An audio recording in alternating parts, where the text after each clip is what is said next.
Pues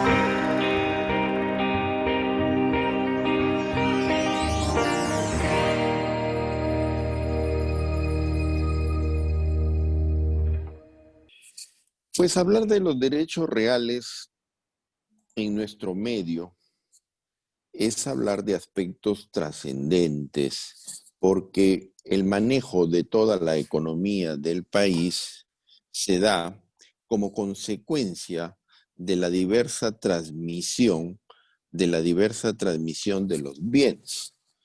Y esto ha motivado que el Estado, a efecto de, a efecto de lograr que todo tipo de negocio jurídico se realice dentro de clima de seguridad jurídica para que en base a dicha seguridad jurídica siempre exista un mayor desarrollo económico o exista ese clima que permita el desarrollo de cualquier inversión, si es posible, de gran envergadura, con reglas de juego claras, soluciones claras, tribunales con sentencias o fallos predictibles, pues eso hace que cobre una vital importancia la institución de los derechos reales, como también, al igual, otra de las instituciones que forman parte en su conjunto del derecho civil. Pero en esta sesión nos ocuparemos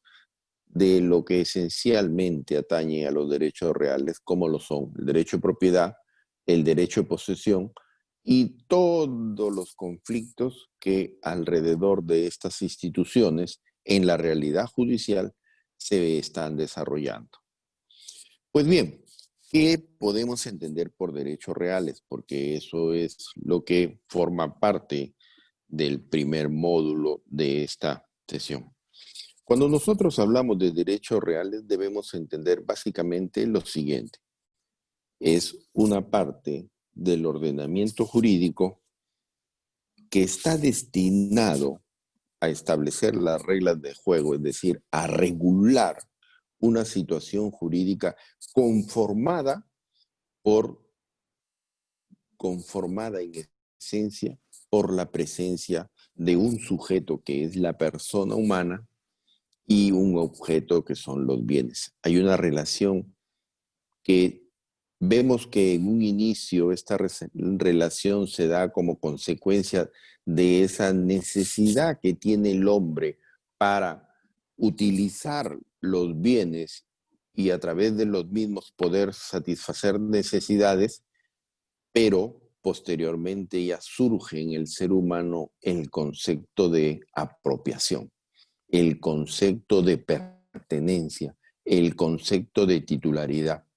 Consecuentemente, los derechos reales no es más que una rama del ordenamiento jurídico que regula justamente esa relación que se da, ese vínculo que se establece de manera directa e inmediata entre la persona y los bienes. Con anterioridad, y esto porque emerge del derecho romano, los bienes no eran denominados como tal, porque obviamente pues tenía una naturaleza diferente.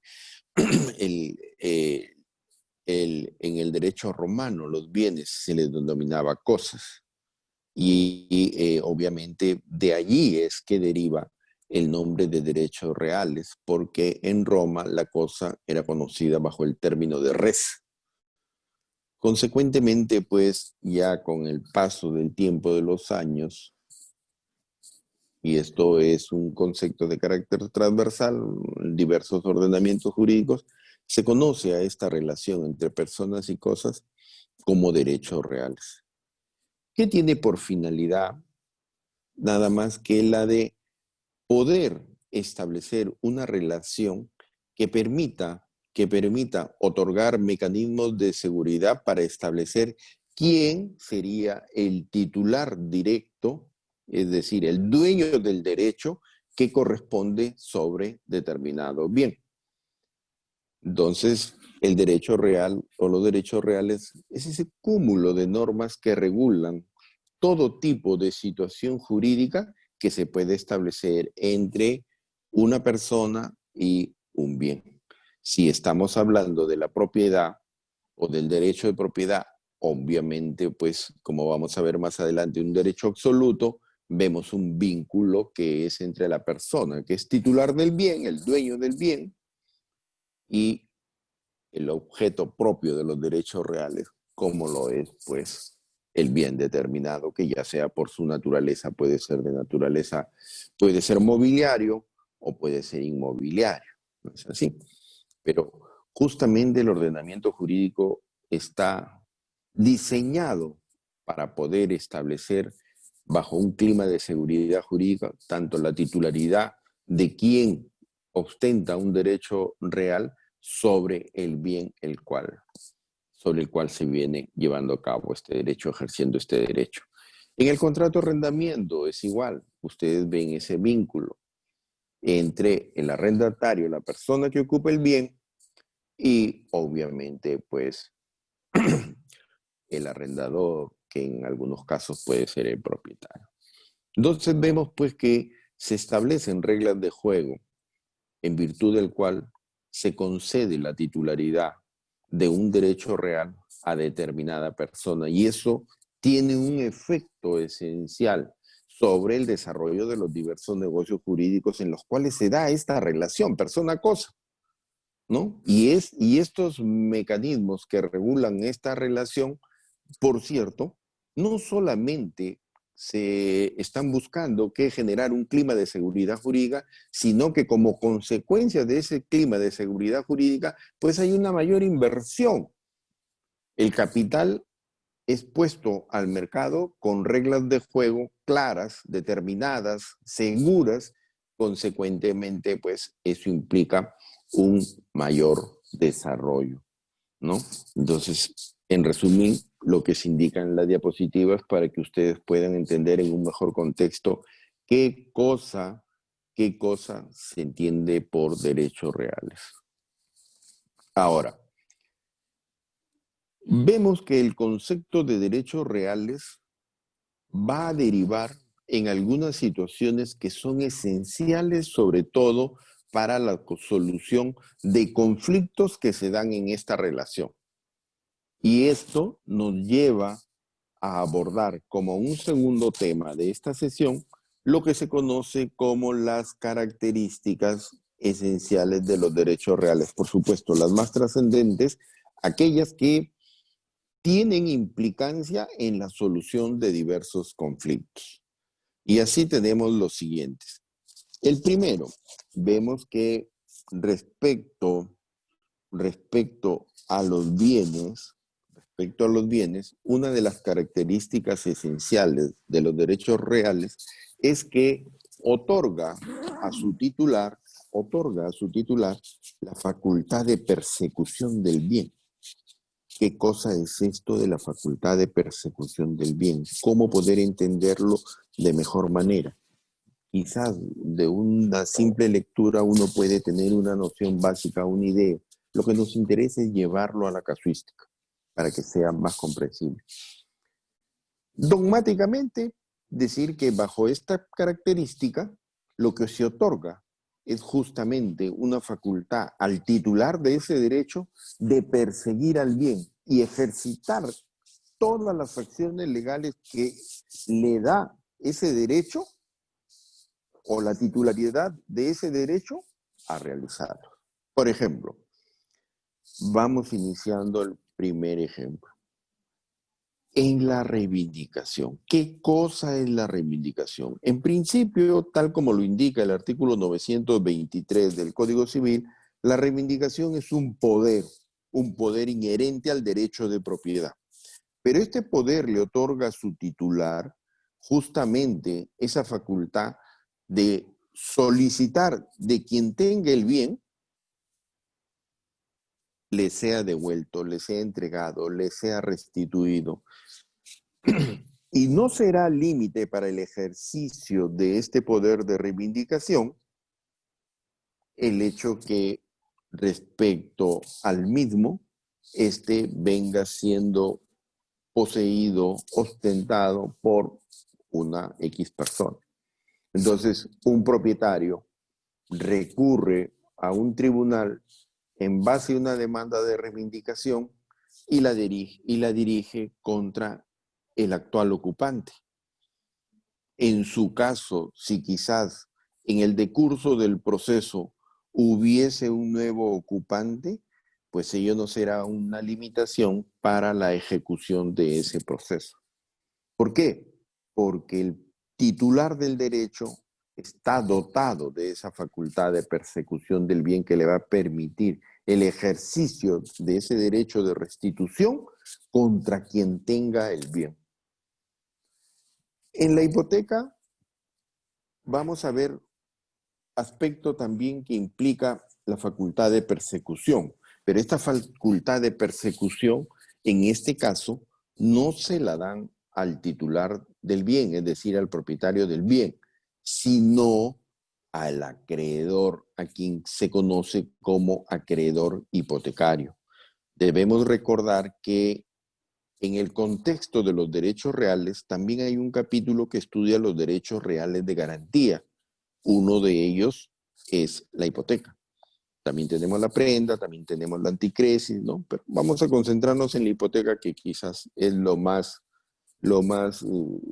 entendible, lo más común o algo. Entonces, el derecho de persecución, esta facultad de persecución, está dada para el acreedor hipotecario. ¿Cómo funciona? Pues de la siguiente manera. Juan es el propietario del bien. Juan necesita capital para X situación. O bien concurre a un amigo o a una persona, o bien concurre a una entidad bancaria. Perfecto.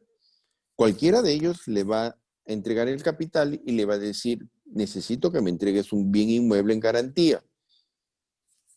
Al momento que se celebra ese contrato de mutuo, el acreedor, a efecto de garantizar el pago, pretenderá que respecto al bien inmueble se otorgue una garantía hipotecaria.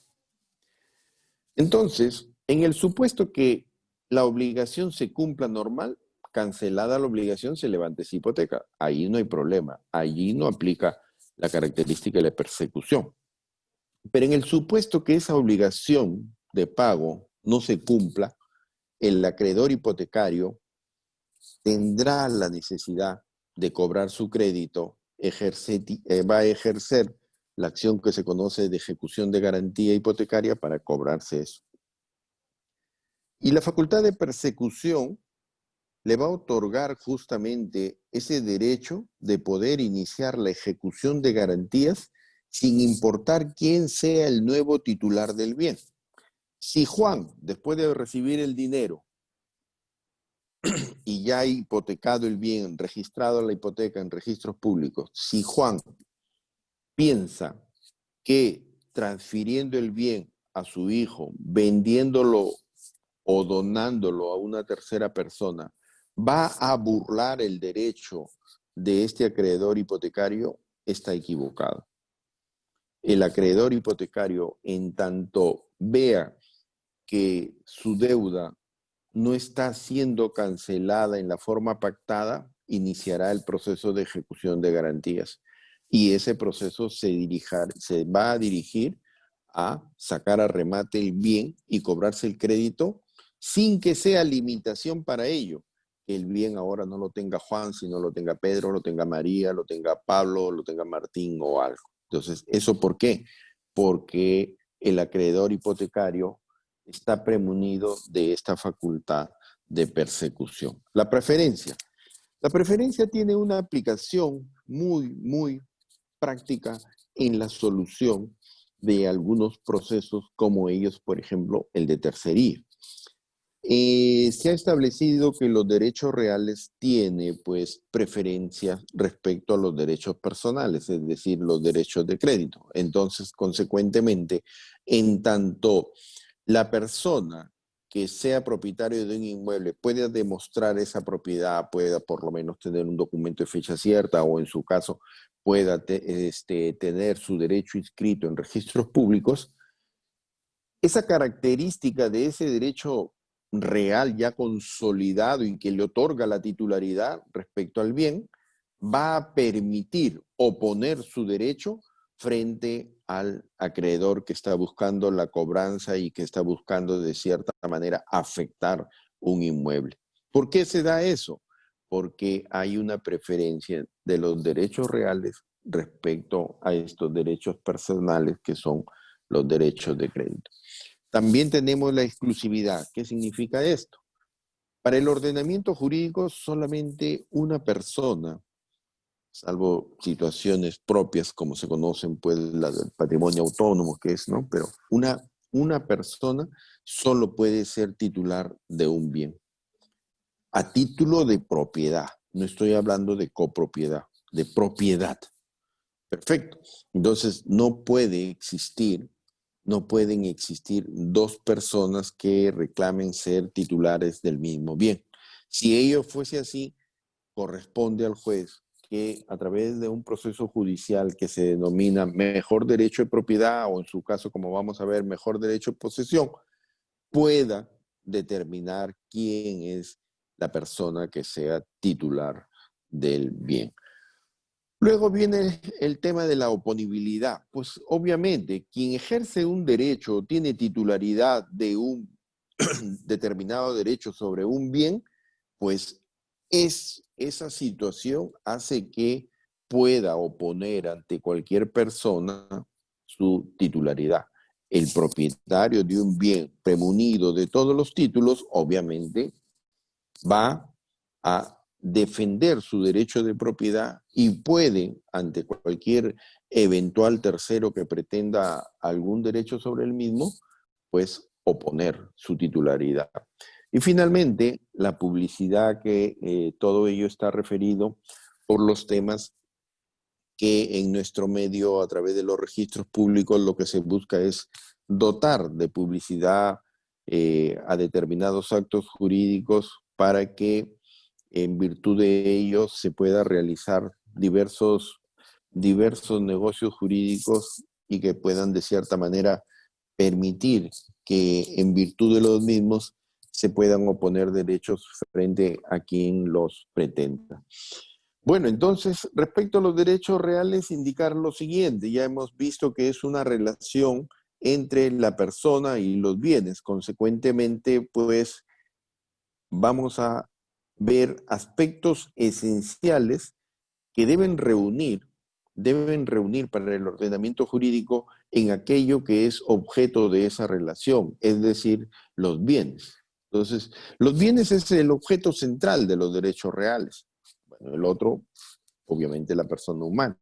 Pero este bien tiene características esenciales, como indicamos al inicio. La primera de ellas tiene que ver con que los bienes son utilizados por el hombre para la satisfacción de las diversas necesidades.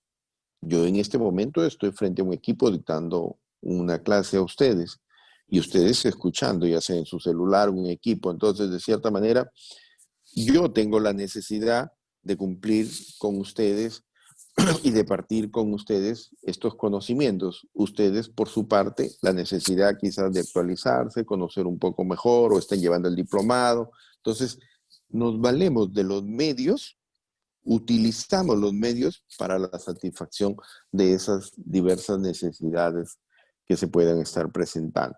Luego, respecto al bien, aparece también otra característica y es que el concepto apropiación del bien es algo que de por sí se tiene que conocer y que a partir del mismo se tiene que desarrollar el concepto de titularidad del bien, el sentido de pertenencia del bien, el sentido de utilización del bien respecto a algunas situaciones que van a permitir después un derecho o una titularidad en virtud de la apropiación por el hombre. Y finalmente, pues, también se requiere que los bienes deban tener una apreciación o una estimación patrimonial, y es que por eso siempre nosotros advertimos que aunque estemos frente a actos jurídicos o a negocios jurídicos gratuitos como es un anticipo legítima, como es una donación, al leer cada uno de estos contratos, nosotros advertimos que siempre hay una cláusula donde se haga referencia a la estimación patrimonial, al supuesto valor de determinado bien. ¿Por qué? Porque es otra de las características esenciales del bien.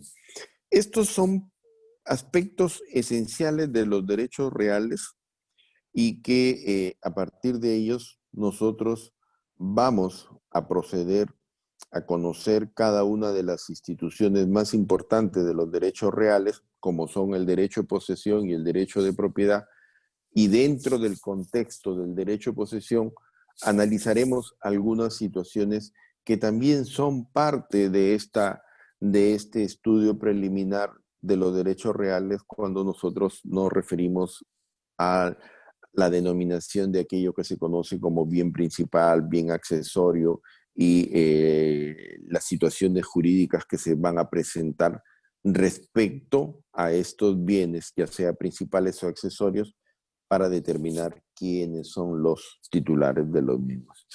Entonces, damos inicio con el estudio del derecho de posesión. El derecho más absoluto que se encuentra contenido en los derechos reales es el derecho de propiedad, como lo vamos a ver más adelante. El derecho de propiedad, conforme al artículo 923 del Código Civil, otorga a su titular diversos poderes. El poder del uso, el poder del disfrute, el poder de disposición y el poder de reivindicación. Ahí lo tiene precisado el artículo 923. Perfecto. Entonces, cuando nosotros hablamos de derecho a posesión, lo primero que tenemos que hacer referencia es lo siguiente, que es un ejercicio de hecho. Es un ejercicio de hecho de uno o más poderes inherentes a la propiedad. Entonces, de los poderes que están allí indicados, vemos que hay dos que están en rojo. Esos no corresponden al derecho de posesión. En virtud del derecho de posesión, el titular del derecho de posesión, para que lo entiendan más rápido, el arrendatario, por ejemplo, solamente puede usar y disfrutar de ese bien. Ya veremos qué es eso del uso, ya veremos qué es eso del disfrute. Perfecto, pero no podrá disponer del bien, no podrá reivindicar el bien. Son poderes que le corresponden al derecho de propiedad. Posesión solamente nos da ejercicio para el derecho de uso y el derecho de disfrute al cual la doctrina incluso establece que son actos de administración que se dan sobre el bien. Entonces, pues, vemos que respecto al derecho de propiedad, pues, obviamente es absoluto y que en su caso el derecho de posesión solamente es el ejercicio de hecho de uno o más poderes, más de todos aquellos que se indican en el artículo 923.